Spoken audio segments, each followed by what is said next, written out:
accepted illegal campaign contributions from foreign donors and corporations. As we allege, Mayor Adams took these contributions even though he knew they were illegal, and even though he knew these contributions were attempts by a Turkish government official and Turkish businessmen to buy influence with him.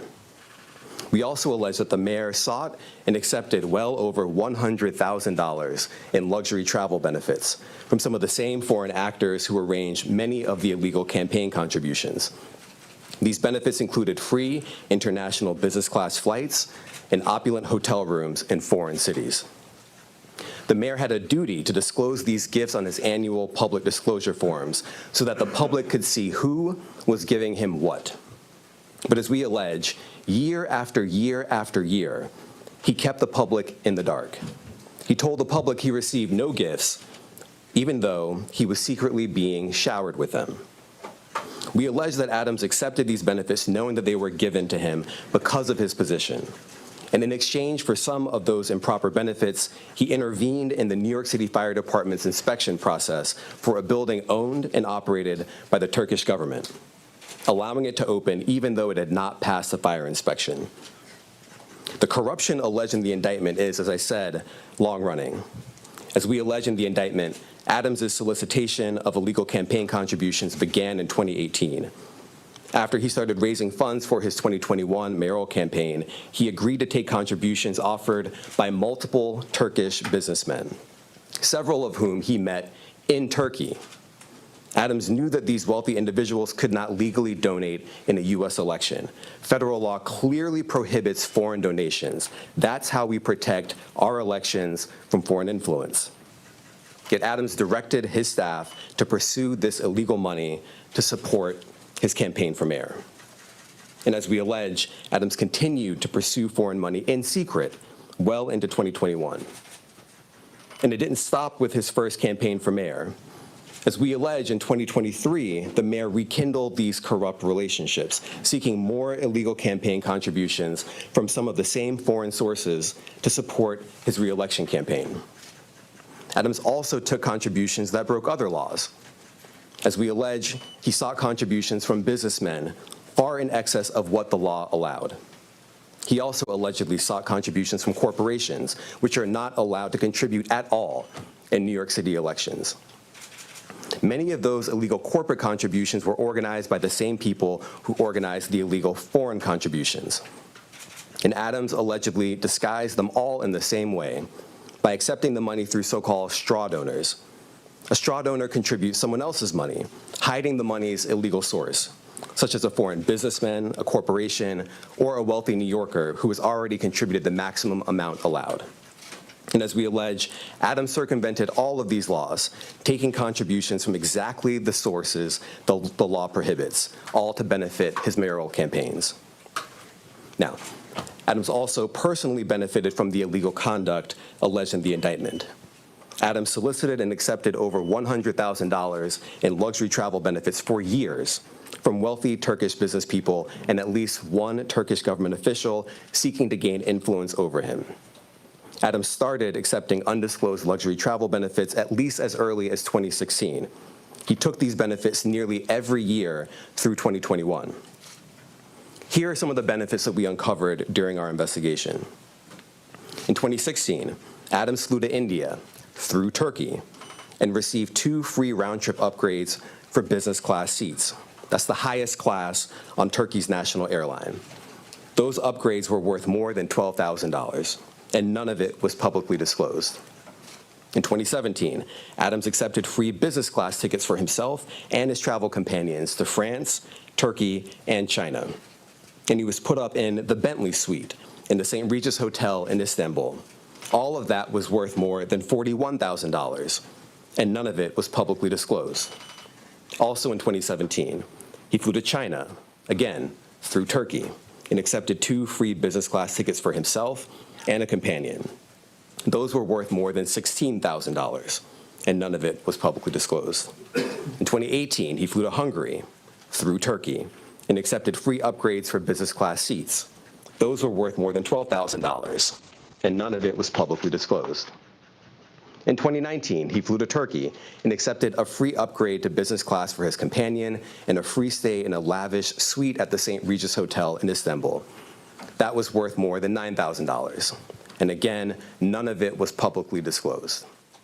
In 2021, Adams solicited business class tickets to Istanbul, stays at luxury hotels and resorts, yacht tours, and meals. As we allege, he asked to pay a nominal fee for all of this in order to disguise what we allege were in fact bribes. He canceled that trip at the very last minute, but the benefits that he solicited were worth more than $21,000. And later in 2021, Adams flew to Ghana, again through Turkey, and accepted free business class ticket upgrades and other gifts while he was on a layover in Istanbul. Those benefits were worth more than $12,000. And just like all the other benefits I've just run through, none of it was publicly disclosed. Now, I want to be clear. These upgrades and freebies were not part of some frequent flyer or loyalty program available to the general public. As we allege, this was a multi-year scheme to buy favor with a single New York City politician on the rise, Eric Adams. Now, this is a chart with all of the undisclosed travel benefits that we uncovered during the investigation. We just list it all out here. You see the year, 2016, 2017, 2017, 2018, 2019, and 2 in 2021. The destination, India all the way to Ghana. The benefits, the free upgrades or free tickets altogether, the hotel stays, and the value. And if you just sum up all the dollar amounts here, you get to more than $100,000. And of course, as I said before, every single trip that we list here was undisclosed. As we allege in the indictment, in addition to not disclosing these benefits, Adams sometimes created fake paper trails to try to cover up the travel benefits he solicited and received. Let me give you one example. Adams wrote emails to his staff suggesting he paid for his 2017 business class flights on the Turkish airline when, as we allege, he did not. Those flights were worth a lot of money.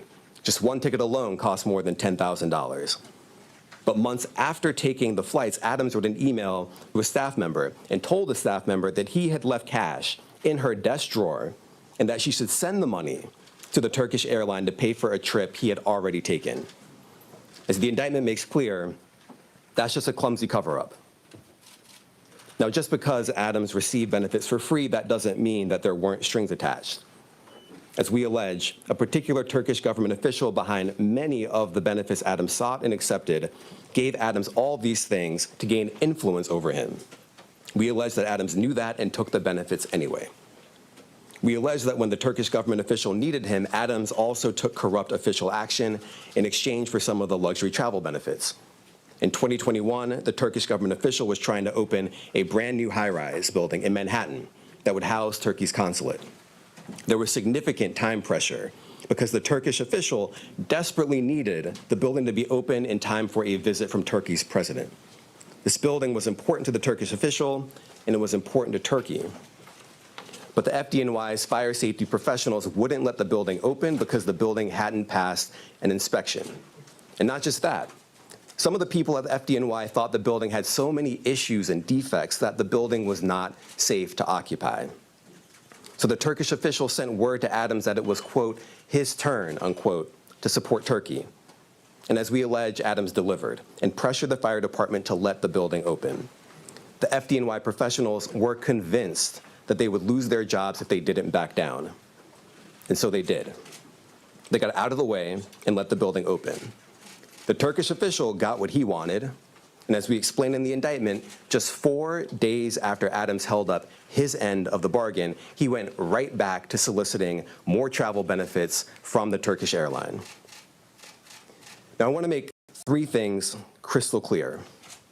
First, the conduct alleged in the indictment, the foreign money, the corporate money, the bribery, the years of concealment, is a grave breach of the public's trust.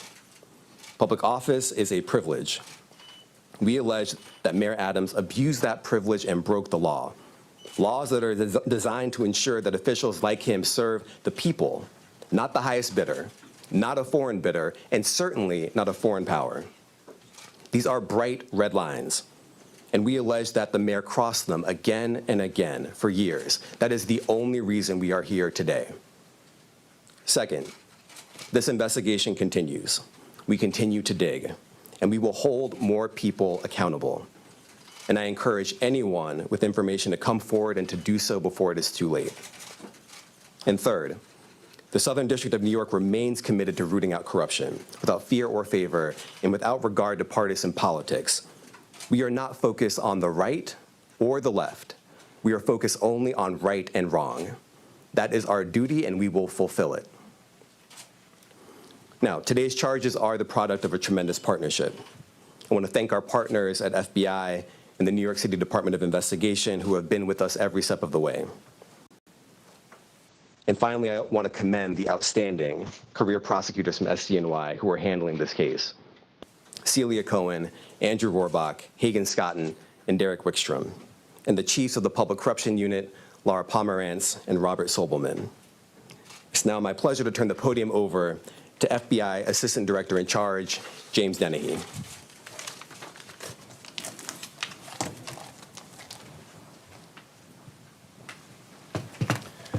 Good morning, and thank you for being here today. The indictment of a sitting mayor is not just another headline.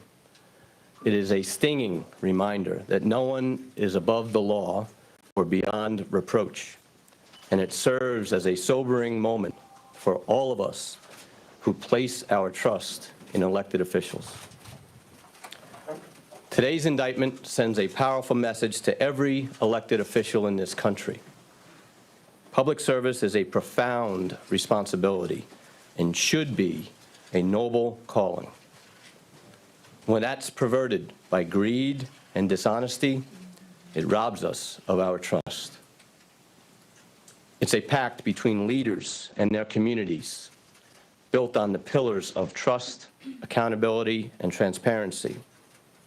When that pact is broken, the consequences ripple far beyond one office or one election cycle. We know not all leaders are corrupt. We know there are countless public servants who wake up every day with the intention of doing right by their constituents. But we cannot ignore the shadow cast by moments like this. When trust is eroded, it takes years, sometimes decades, to rebuild.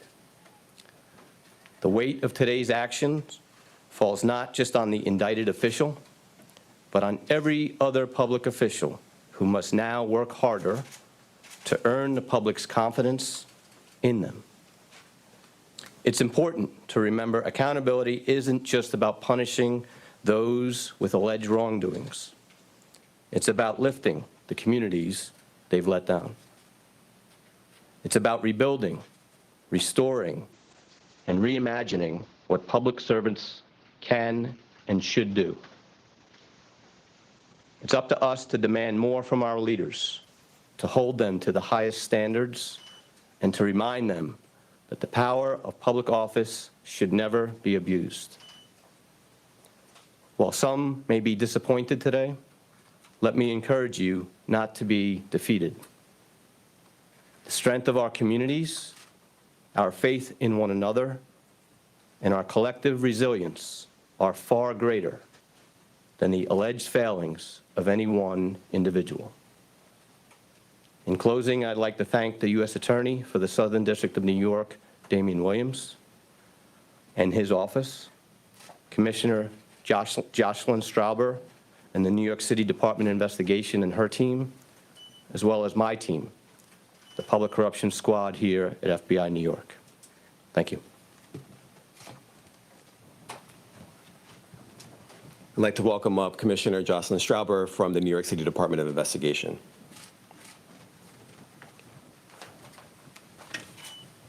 Thank you, Damian.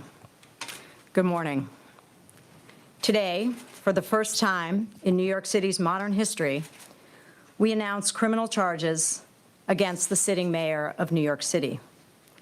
As our highest elected official, the mayor should set the standard for all of city government and exemplify the integrity, transparency, and dedication to serving the public that all New Yorkers deserve.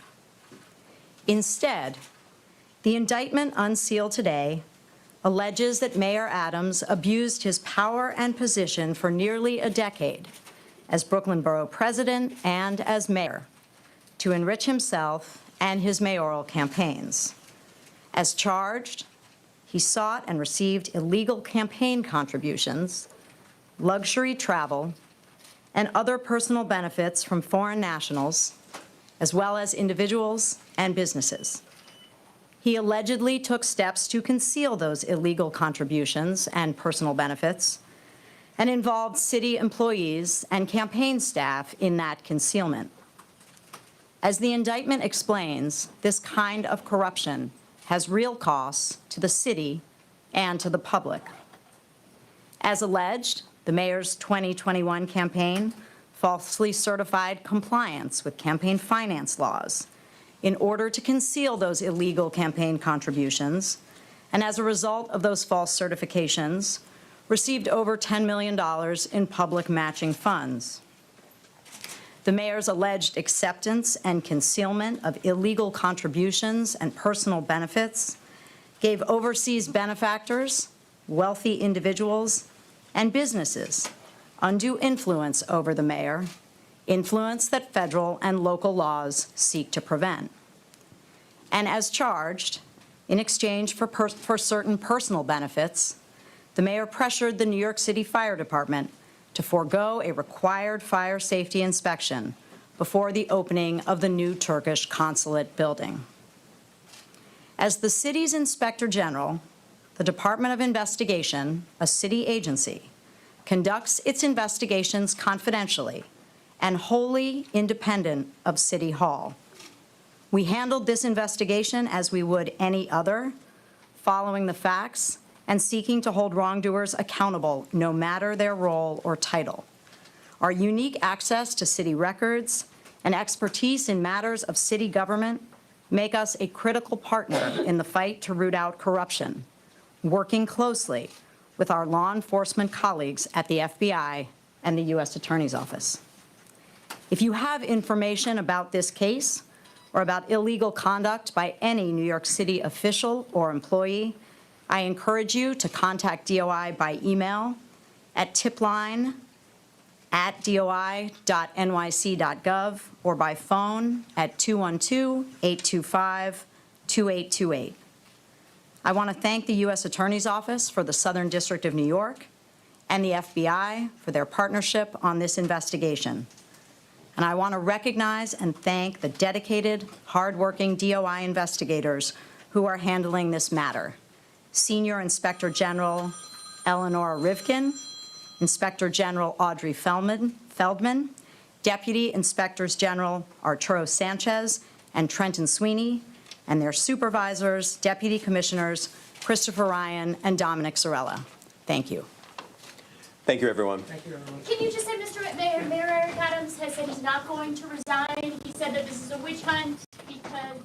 CBS News 24/7. It is a busy news day, and we are starting it off with some breaking news here in New York City. I'm Lana Zach. And I'm Errol Barnett. We've been watching really history unfold. Federal officials from the Southern District of New York and the FBI, just with specificity, laid out serious charges against the current sitting mayor of New York City, Eric Adams. He is now charged with bribery, conspiracy to commit wire fraud, illegal campaign contributions from foreign nationals, and an additional count of wire fraud. And they specified that some of this has to do with flights, international flights totaling $100,000 that were undisclosed to the American people, and that they say were a method of these donors currying favor with a man who was trying to become mayor, became mayor, and then he continued to cover up that these campaign contributions had been illegally made. This indictment stems back to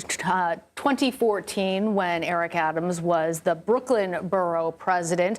For his part, New York City Mayor Adams was speaking earlier. He said, "Everyone who knows me knows I follow campaign rules and I follow the law." He has denied the charges against him.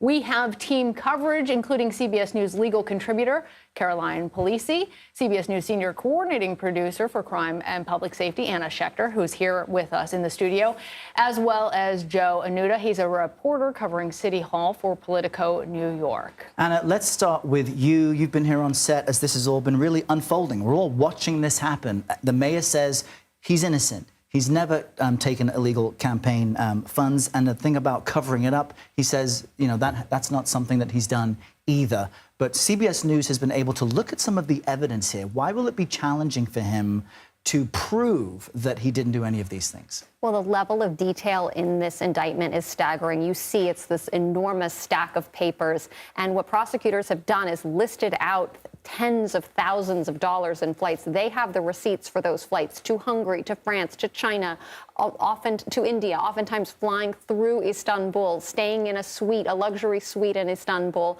all of that. CBS News, our team, Emmett Lyons, has also looked through opensecrets.org. We see big dollar, $5,000 contribution chunks from Turkish citizens, and we're working to, match those details to what we see laid out in the indictment. But clearly, he worked for a period of time to build these relationships, and you see in text messages, excerpts of phone calls and emails, this relationship building where people close to Erdogan were working to curry favor with him, and he was essentially taking the bait and enjoying all of these perks, enjoying these business class tickets, enjoying the hotel suites. And they lay out, the prosecutors are laying out that he knew that they were trying to curry favor with him, and he did it anyway. Caroline, I want to bring you into this conversation as well, given your role as a legal contributor. So it sounds like the Southern District has laid out two different, among all the charges, two different real issues, that there are these travel benefits that the mayor and then borough president had received that he didn't disclose, but that there were also these campaign contributions that he used these straw donors in order to receive matching contributions to which he wasn't entitled, totaling $10 million in public matching funds. Of those two allegations, what's the more serious allegations that he's facing now? Well, they're all serious. I mean, this is a 57-page indictment with 5 counts. The bribery is probably the more serious. The campaign finance law violation is probably on the lesser side. But those straw donations, essentially, getting illegal funds from New Yorkers to the tune of $10 million is just staggering. And Damian Williams, the United States Attorney for the Southern District of New York, clearly has this case very buttoned up. I mean, you saw that, he had this slide there to his side laying out all the benefits that Mayor Adams had received. And he outlined really an almost decades-long period in which Adams cultivated these relationships, got the benefits. And then, I would just note that the illegal campaign contributions, bribery notwithstanding, are in and of themselves crimes. And so you heard Mayor Adams there really sort of aggressively belligerent in his, indignation with respect to these investigators seizing his phones 10 months ago. And then this morning seizing his phones, we heard a statement from his lawyer, Alex Spiro, who is a real bulldog, I will tell you. And, that's what happens in federal criminal investigations. This is not out of the ordinary in that, Adams was complaining he had heard nothing about, these charges prior. He was left in the dark. Well, that's what happens. Criminal defendants and targets of criminal investigations are left in the dark.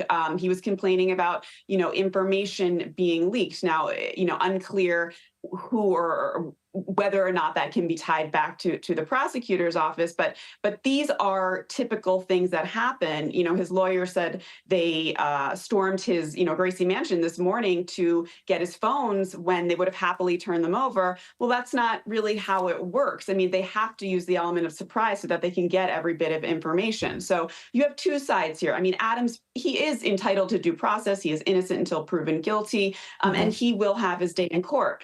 But we'll just see how this plays out. And just to reset for our viewers, it is noon here in New York City. We're covering this breaking story of the sitting mayor being indicted by the federal government for bribery and other charges. The indictment unsealed a short time ago. It's about as heavy as a brick. Lana Zak is with me. We've got our panel of Anna Schechter. You just heard Caroline Polisi, and we have Joe Anuda with Politico as well. Joe, let me get a question to you. You cover City Hall for Politico.